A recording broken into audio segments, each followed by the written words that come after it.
지난 3개월 동안 유가가 안정적으로 올라오고 있긴 한데 오펙에서 나온 최근 보고서에 따르면 코로나 전의 수요로 다시 돌아가려면 빨라도 22년은 되어야 할 것 같다고 합니다.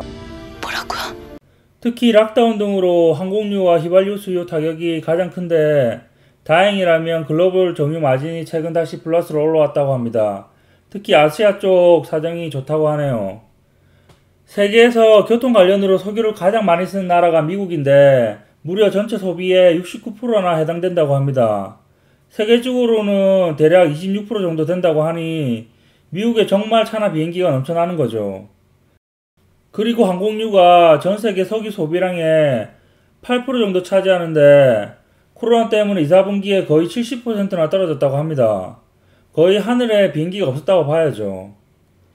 2주 전까지만 해도 미국 석유 굴착기 개수가 계속 줄어서 지난 15년 중에 역대급으로 적었는데 유가가 이제 올라와서 그런지 저번 주에는 미국에 10개가 늘었고 캐나다엔 2개 늘었습니다.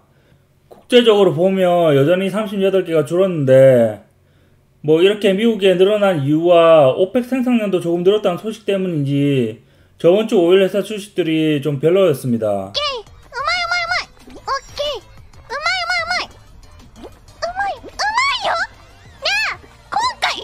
오늘 나온 EIA 리포트를 보면 저번 주에 4.7밀리언 배럴 정도 재고가 감소해서 몇 주째 감소 분위기를 이어가고 있긴 하지만 아직 5년 평균치보다 15% 정도는 높은 재고량이라고 합니다.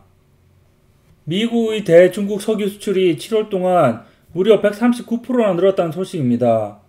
미국은 5번째로 중국에 석유를 많이 수출한 나라가 되었다고 하는데요. 약 하루에 86만 배럴을 수출했는데 올해 7개월 동안을 비교해보면 작년이랑 같은 기간 동안 31.5%나 증가했다고 합니다. 약 한 달에 5밀리언 배럴이 증가한 셈인데요. 참고로 중국에 가장 많은 오일을 수출한 나라는 러시아고 그 다음은 이라크, 사우디 그리고 브라질이 있습니다. 미국의 석유 수출량이 늘어날수록 미국의 석유 재고량이 당연히 줄어들 거라고 생각할 수도 있겠지만 미국 또한 중국 다음으로 석유를 많이 수입한 나라이기 때문에 미국 재고량은 그렇게 쉽게 줄지는 않을 겁니다. 허리케인이 멕시코만에 한 개도 아니고 2개나 들어오고 있다는 소식입니다. 8월 말이면 매년 있는 행사이기도 한데요. 허리케인이 오면 가장 타격이 큰 건 당연히 오프쇼어의 작업장인데 로얄 더치 쉘, BP, 쉐브론은 일단 가동을 중단하기로 결정했다고 합니다. 그리고 모피오리나 멕시코만 오프쇼어 업체 중 3번째로 큰 옥시덴탈은 상황을 지켜보겠다고 합니다.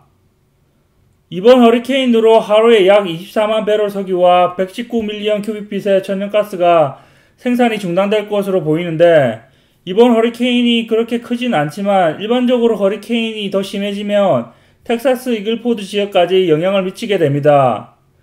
그럼 당연히 공급이 줄어드니까 유가에 도움이 될 거라고 쉽게 생각할 수도 있지만 꼭 그렇지만 않은 게 멕시코만 정유소들이 다 몰려있기 때문에 미국에서 제일 큰 정유소가 사우디아라비아의 알람코가 경영하는 포트 아서인데 그게 직접적으로 타격을 받게 되고 발레로랑 엑슨모빌의 뷰몬트나 바톤루즈 같은 정유소도 타격을 입게 됩니다. 그렇게 되면 어떻게 되냐면 정유소가 노니까 오일 재고량은 늘어날 거고 휘발유 생산이 주니까 휘발유값만 오르게 될 겁니다. 스톰이 심해져서 휴스턴 같은 대도시가 물에 잠기게 되더라도 단순히 차를 사용하지 않고 사람들이 집에 있게 되니까 오일 소비량이 줄 것 같지만 결국 수해를 복구할 때쯤 건설에는 모든 디젤이 사용되기 때문에 기름 소비는 더 늘어날 겁니다.